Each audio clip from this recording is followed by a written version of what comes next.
Olá pessoal, tudo bem? Seja bem-vindo aqui ao canal Respeita a Geografia Concursos. Eu sou o professor Éder, tratando especialmente da prova de soldado, segunda classe do estado de São Paulo. O objetivo aqui é nós tratarmos de uma revisão de véspera para as questões de história do Brasil.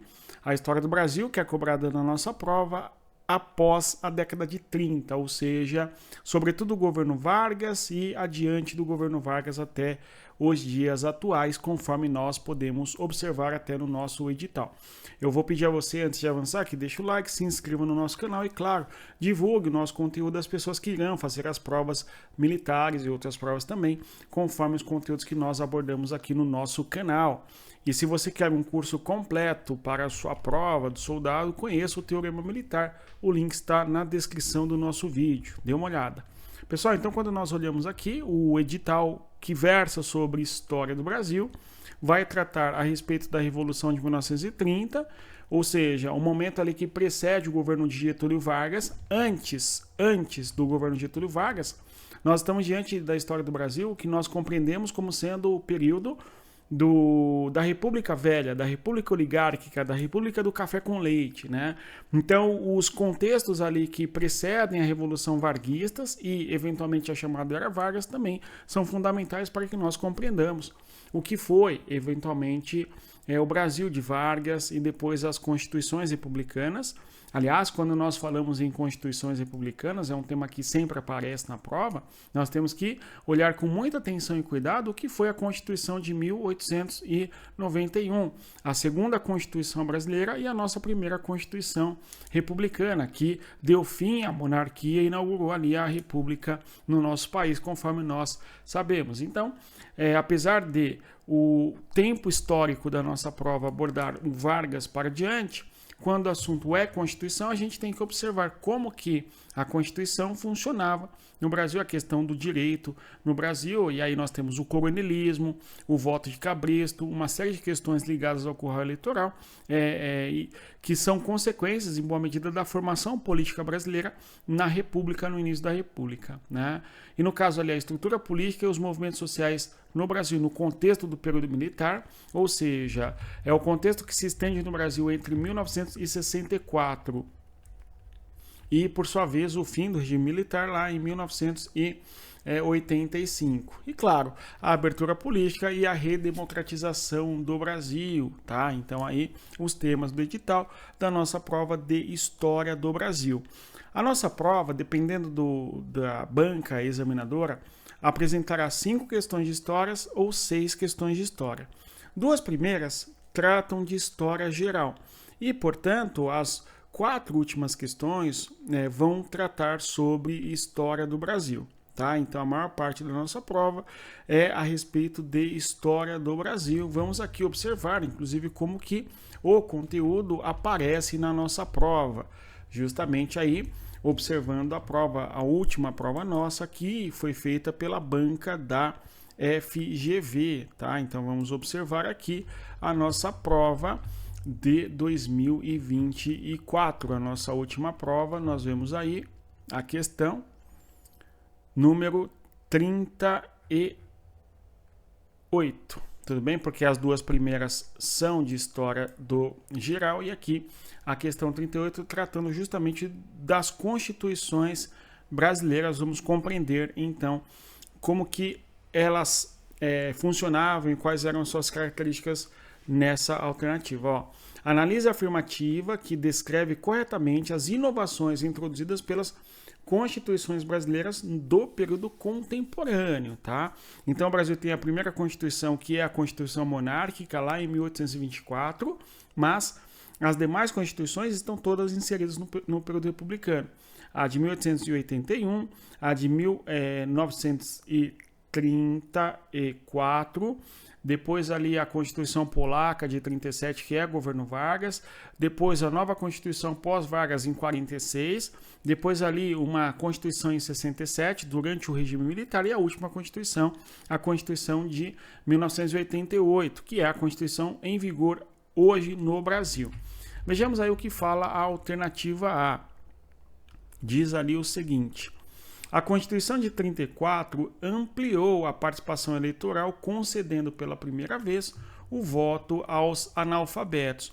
Pessoal, isso daqui é falso, porque o voto aos analfabetos só vai existir em 1988, na Constituição Brasileira de 1988. Então, por isso, a alternativa aqui, a alternativa A é falsa.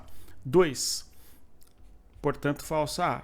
B. A Constituição de 1937 confirmou a liberdade partidária e a independência dos poderes legislativo e judiciário em relação ao executivo. Isso é falso, né? Porque ela restringe os poderes, dando maior poder ao executivo. Então, isso é falso. Aliás, a Constituição de 1937 é conhecida como a Constituição Polaca. É a Constituição que inaugurou no Brasil o Estado Novo. Então, existem as concepções políticas centralizadoras de poder na Europa, e uma delas é a Polônia, e o Vargas se inspira nessa Constituição de centralização de poder, maior poder para o executivo, ditadura em boa medida, sendo bem franco na palavra, que inspirou eventualmente a Constituição brasileira do período varguista de 37 a 45, que é quando temos o início do chamado Estado Novo. Isto porque o Vargas deu um golpe de Estado, né? Deveríamos ter eleições em 1938, tá certo? Em decorrência do que dizia a primeira Constituição de 34 ali, a Constituição do Vargas, né? Mas o Vargas dá um golpe e institui ali, impõe uma própria Constituição que foi outorgada, tá? Muito bem. Então, a alternativa B, falsa. C. A Constituição de 1946 estabeleceu a legalidade da pena de morte para punir determinados crimes e a eleição indireta para o cargo de presidente. Pessoal, nós teremos eleições diretas para o cargo de presidente. Então, isso daqui é falsa, assertiva C. Ou seja, quando o governo de... Aqui, 46 é o governo pós-Vargas, certo? É o governo de... Dutra, Eurico Gaspar Dutra, que era ministro do Vargas, que conseguiu chegar à presidência do Brasil porque teve o apoio do Vargas, né, o Dutra. O que acontece? Esta Constituição vai instituir ali o voto direto e não indireto. Tanto é que, na sequência, em 1950, nós temos eleições do Brasil, tá? E nessas eleições o Vargas foi eleito. Tudo bem? Então o Vargas conseguiu ser eleito presidente do Brasil, o único governo presidencial do Vargas em que ele foi eleito, na eleição de 1950, quando ele vence aquele pleito eleitoral e se sagra presidente do Brasil. Tá? Depois ele enfrenta uma crise política, tá certo?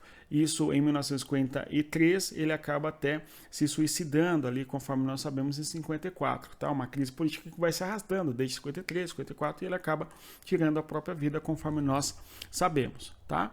E ele foi eleito diretamente. Depois nós temos a eleição do JK, por exemplo, a eleição é direta, não é indireta. D. A Constituição de 1967, vejamos aí, suprimiu o Congresso Nacional e reforçou o poder do judiciário. Não. Ela diminui o poder do judiciário. Nós temos o aumento, certo, do poder executivo no âmbito aí do governo militar brasileiro. Tá? Então a alternativa D é uma alternativa falsa. E, por fim, para concluirmos aqui, a Constituição de 1988 reduziu 4 horas semanais da jornada de trabalho e garantiu o direito à greve e à liberdade sindical. Então, as questões sociais expandiram bastante no âmbito da Constituição de 1988, a chamada Constituição Cidadã. Tá? Então, aí a alternativa correta é a alternativa E. A próxima questão, a questão número 39, um texto da Lilian Schwartz, não é? Tratando da história do Brasil. Vejamos.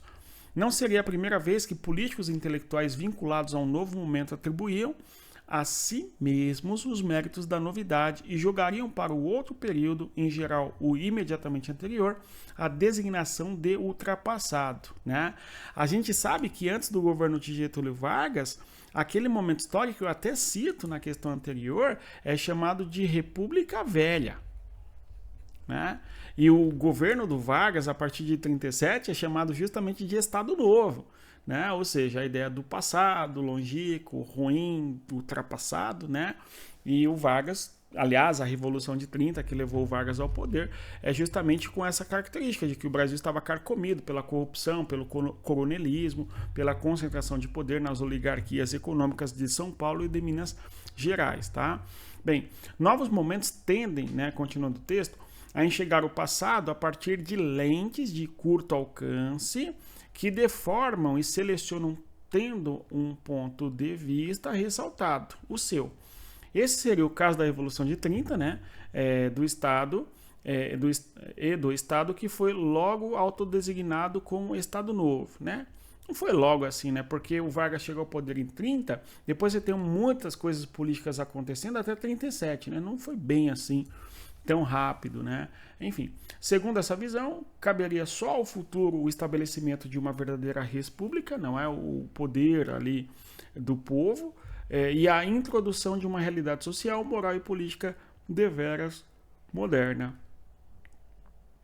Então, a respeito das motivações que levaram à Revolução de 30, assinale a alternativa correta. Anos 1920 são marcados por crise sucessória em relação ao presidencialismo que existia da República do Café com Leite. As oligarquias que se alternavam no poder naquele momento são as oligarquias de São Paulo e de Minas Gerais, ambas produtoras de café, tá? Que é a chamada República do Café com Leite, porque Minas é associado ao leite, embora o principal produto econômico das Minas Gerais, naquele momento ali, era justamente o café, né? Bom, ele quer o correto. A reação foi contra a indignação do presidente da República em exercício de seu sucessor, que priorizava o fortalecimento econômico paulista por meio da expansão das exportações do café. Não, a reação foi em relação à corrupção, foi em relação ao coronelismo, tá? E também em relação à oligarquia paulista, e não por conta da expansão do café. Tá? Até porque nós não temos uma expansão do café na década de 20, ali no final da década de 20, por causa da crise de 29, inclusive. Tá? Então é falsa a alternativa A. B. A reação começou com o descontentamento do setor popular em relação à alternância de governo, que favorecia apenas as oligarquias cafeicultoras. Olha, isso é tido aí como correta nessa alternativa, embora a Revolução Varguista ali, a Revolução de 30, né, que na verdade foi um golpe de Estado, esta que é a real, foi porque acusaram que o governo de Washington Luiz, nesse processo sucessório, não deveria ter apoiado um candidato paulista, e sim um mineiro. Esse é um primeiro ponto. Segundo ponto, nós tivemos uma corrupção levando à eleição presidencial e por isso, portanto, uma contestação do voto de 1930, das eleições de 1930, tá? E por isso, portanto, aí a tomada de poder, esse é um outro ponto importante, de que a corrupção se deu com corrupção e por isso, portanto, era o momento de romper essa questão de corrupções no Brasil. Não houve necessariamente uma adesão popular, porque ele fala aqui na B, né? A reação começou com o descontentamento do setor popular em relação à alternância do governo que favorecia apenas as oligarquias cafeicultoras. Gente, a Revolução de 30 se dá com as elites de outras regiões que não São Paulo e Minas Gerais.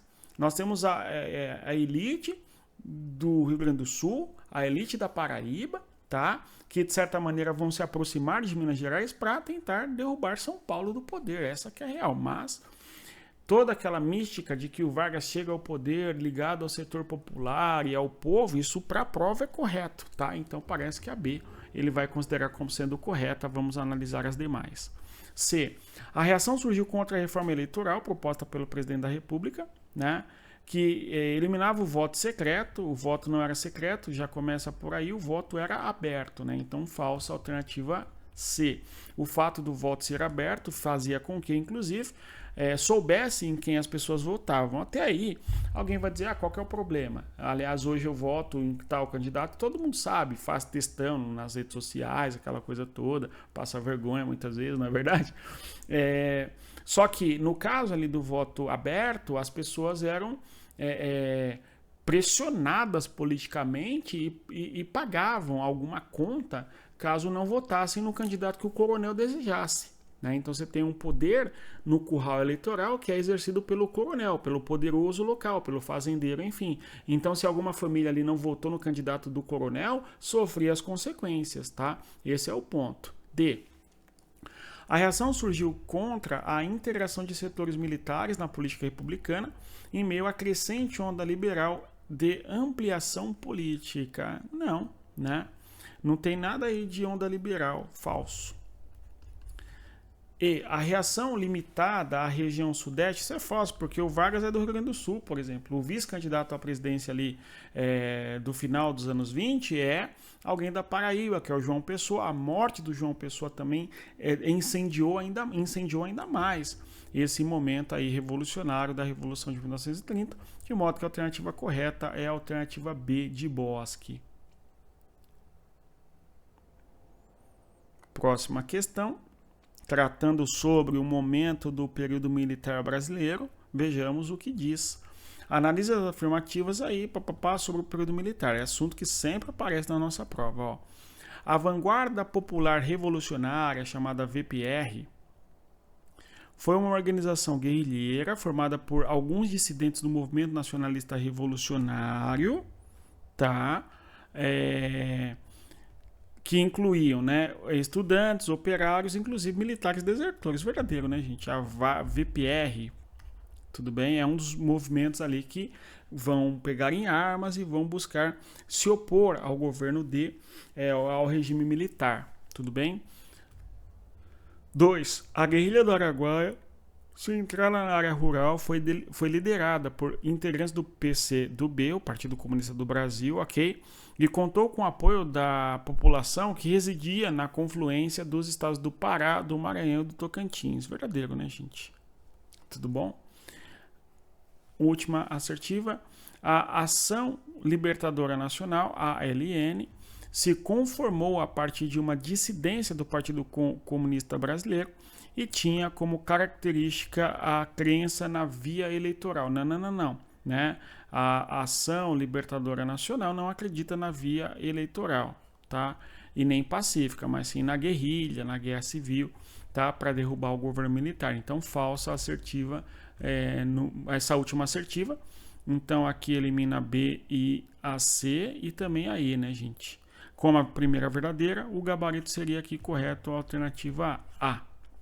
Tudo bem? Então, as questões que dizem respeito, portanto, ao regime militar aparecem na nossa prova com uma certa frequência até importante, tá? Quando nós olhamos a prova que vazou lá e depois teve que ser refeita, a banca do Barro Branco, não, a banca do... Aqui o Barro Branco e o Soldado são provas similares em alguns aspectos e as bancas muitas vezes são as mesmas, né? Que é o caso da VUNESP e da FGV. No caso aí, a banca VUNESP, tudo bem? De 2024, quando o assunto é a história do Brasil, a gente vê que os mesmos temas caem na prova, tá?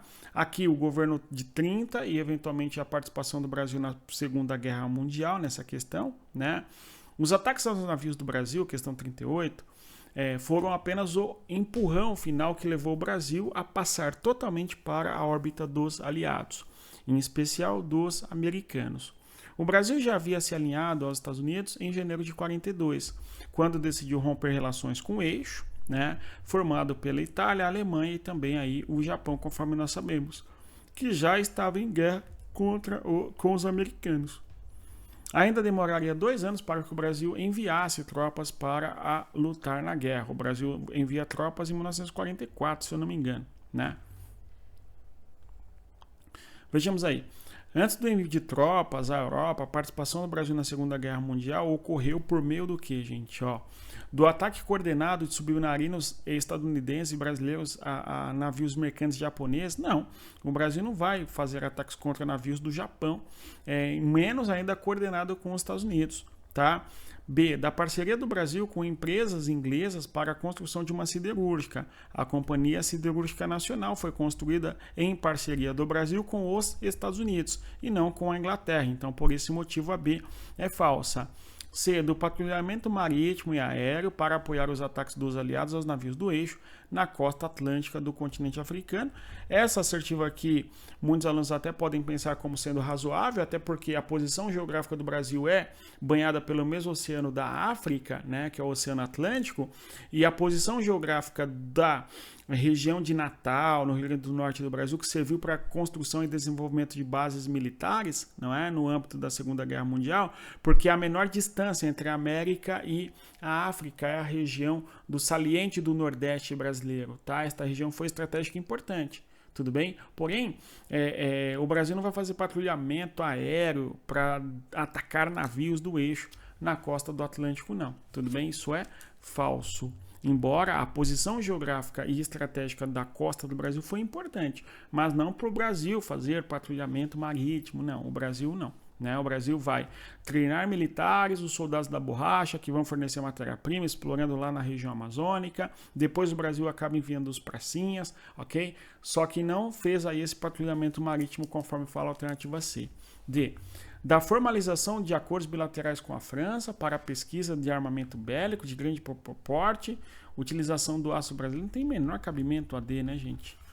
Olha aí, ó, da permissão aos aliados para o uso de portos e bases aéreas no Brasil. Aí o exemplo do Rio Grande do Norte que eu citei com vocês. Tá? Além do envio de matéria-prima, principalmente a borracha amazônica, no contexto ali da chamada, ou dos chamados, né, gente, soldados da borracha brasileiros. Tá?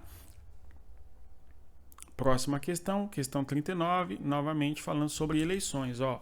As eleições legislativas foram realizadas para a Câmara e também para o Senado, pós-governo Vargas, né, gente? As duas casas se reuniriam conjuntamente como Congresso Constituinte até ser aprovada uma nova Constituição. Em setembro de 46, era promulgada uma nova Constituição do Brasil que afastava da Carta, no caso, se afastava da Carta de 1937, que é a carta lá do Vargas, tá? Optando pelo figurino liberal democrático.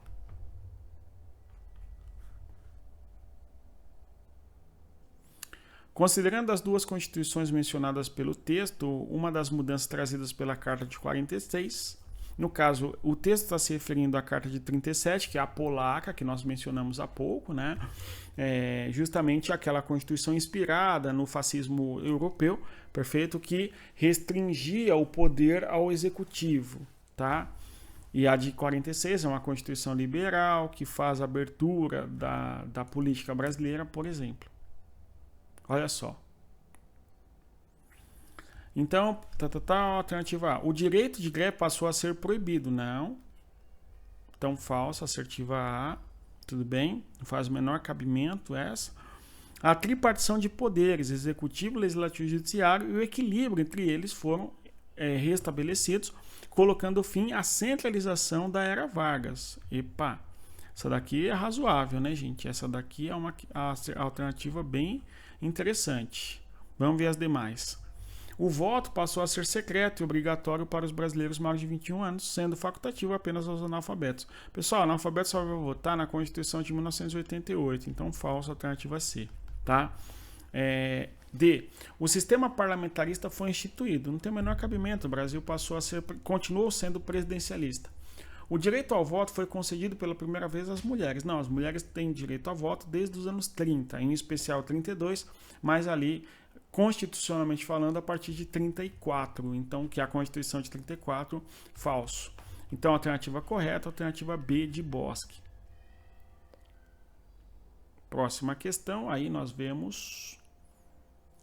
Após definido o projeto político a ser seguido pelo governo, Geisel e sua equipe ministerial elaboraram as principais metas da política econômica expostas no segundo Plano Nacional de Desenvolvimento, que entrou em vigor em 74. Durante o período da elaboração, o presidente explicou que os planos de seu governo se voltavam para o desenvolvimento e que seria impossível para o país alcançar a modernização sem a presença impulsionadora do governo federal, ou seja, uma significativa interferência do Estado brasileiro no desenvolvimento econômico no âmbito aí do governo militar do Brasil, né? E nesse momento, em 74, nós estamos após 1973, quando houve a crise do petróleo, por exemplo. Isso daqui marcou bastante o governo brasileiro, tá? Muito bem.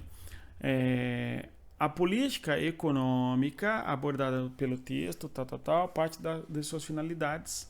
Reduzir a dívida externa do Brasil em razão da determinação do Fundo Monetário Internacional quando da negociação de crédito, falso.